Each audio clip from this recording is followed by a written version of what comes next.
Hi, good morning. This is Uche Ajonma. I'm sorry, forgive my voice. I'm having a little cracked voice this morning. I want to demonstrate how you can create an instant configuration on Inventor using a dimension linkage and iLogic. So what I mean is, I want us to be able to scale up or down this model, having everything maintain its original, the ratio of its original dimension across the entire features. So I also want, to create different instance of pattern here, when the dimension is increased to a particular size or decreased to a particular size. This is what I'm trying to say. Take for instance, if we have this to be 36 inches and we notice we have about three patterns here. If we reduce it back to say the 12 inches or 13 inches, within this range we have two patterns.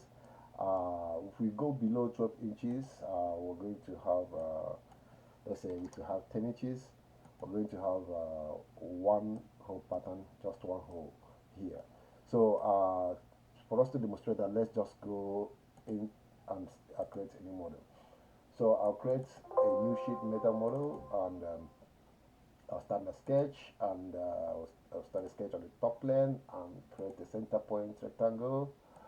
So I will dimension this in inches originally.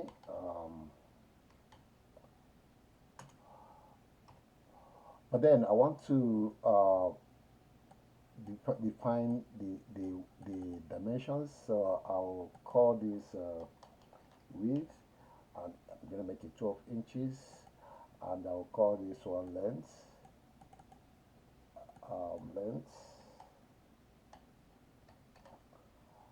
and I'm going to equate it to the width. Okay, so this is what I want, and let me go ahead and create a plate with this. The plate is okay, obeying our original configurations in mm, 2 inches thickness and stuff. So I'm going to okay this, and then now let's create the sides of the box using a flange. So I will create this here from these edges. Now, in the same manner, I want to link the height of this the box to the width. So I will call it height, and I'll equate it to the width. But I want it to be half of the width. So yeah, so this is it. It looks like it, and I'll apply that. So I want to create the necks of the box. So it's going to the opposite direction. I want to flip the direction, but then I want to change the bend angle to say 30. Then and I'll link the height to say the 15th of the entire size of the model. That looks like it, and I'll apply this. So I'll create another flange where my hemp will reside. Say okay.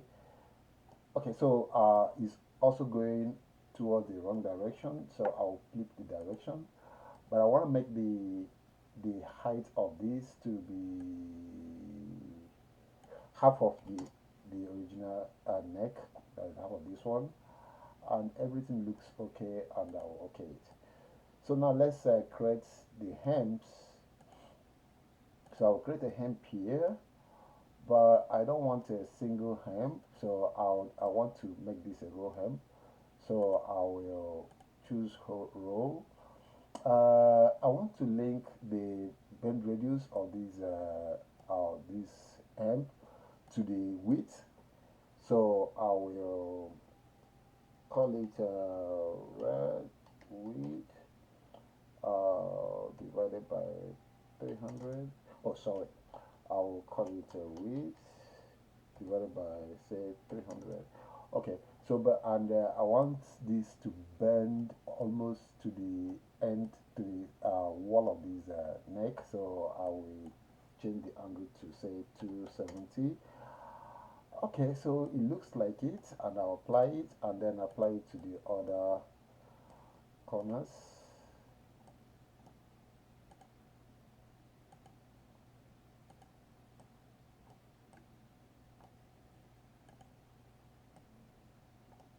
Okay, so that looks like it. Okay, so now let's create the hole here, which is the main thing, and I'm going to start a sketch on this face and make a circle. So I'm going to also link the diameter of this circle to the width. So I'll call it there, and I will call it at least 1/15 of the entire size. So now I have my circle, and I'm going to position this properly. Okay, so I will call this position 1, pose 1, and I will link this to the width also, but I want it to be at the center, at the the middle of half of the box. So I will divide it by 4. Okay, so I will also create this other location. I'll call it position 2, and I will link it to the width also, but this time around I want it to be 1/3 of the entire width. So that's defined. I'm going to see the sketch. I'll go to 3D model, and I will use cut extrude to cut a hole here. So okay, so we have this hole here created, so I'm going to pattern this hole to create a foundation for our original pattern. So I'll go to rectangular pattern, and pattern, feature to pattern, I'll choose this one. The direction, I will choose this direction. Okay, so I want the instance, the pattern instance of the count to stay the 2, but then the space, I want the space to be linked to the width. So I will link the space to the width, but then I want it to be at also 1/3 of the width. So okay, so we created this. So at this point, this model is responsive. If you change the dimensions, the width, sorry, you're going to have everything also respond to it. To demonstrate what I mean, I'm going to create a form to help us change the width, and so that we'll see how it responds to the change. So I'll call this change size. I want it to be just for this document alone, so I will OK it. And what I want to change is the width. I want the width to be changed, so I'll drag it and bring it over to this place, and the preview is here, is good, and I'll click OK. So at this time, when we go to inspect and use measure tool to check this, you notice that the height from here to here is 151.132. Okay, so now let's try to change the dimension and see how it responds. Before then, let's check what the diameter here is. It's about 20.332. That's okay. So that to change that, let's go to iLogic tab, and this is our form that we created, and I'm going to let's make this 2 times of the original width. So here, let's go back to measure tool and check here. You see, it's doubled. So if you also check this one also, sorry, you notice also that it doubled too. So so this is what we want. But that's not everything. So because if we change this also to say 36 inches, if we keep increasing the size, you notice that the pattern is not changing, it's still remaining two patterns. But we want that to respond, we want the pattern to change when when the size gets to increase to a particular extent or reduces to a particular extent. Let's bring this back to 12 inches as it was originally, and see what we can do. So I'm going to go to manage. I want to create a rule to help me to change the pattern instance of this to this hole. So I'll add a rule, and I will call that rule change pattern. Okay, so here I'm going to write a short code, but then let me turn on the parameters, uh, uh, um, um, the parameter properties here, and I'm going to write an if statement. So I'll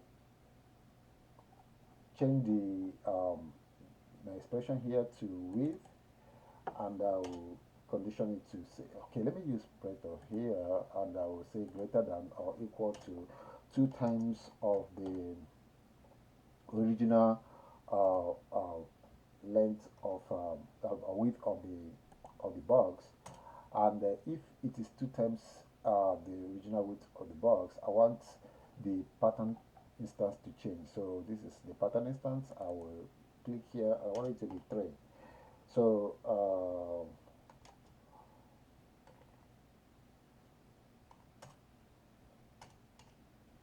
I also want the position to change, the position 2, which is the horizontal position. I want it to change also. So I want it to be 1/6 from the edge of the box. So, and I want the space also to change, but I want it to remain uh, with the original design, which is 3 um, this. So let's bring another condition when the width is within the original size up to 2 times of it. So I will call this width, and I want it to be greater than or equal to 304.8 millimeters, and I want the condition to be this. I'll copy this and paste it here, but then I want the pattern instance to be 2, and I want it to be 1/3 from the edge of the box. So, and but I want the space instance to still remain the same. So another last one, if none of those is true, I will copy this,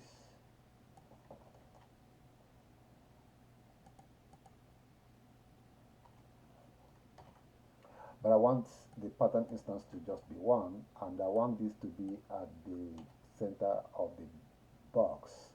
So it's like the code is okay. Let's compile it to see if it will compile.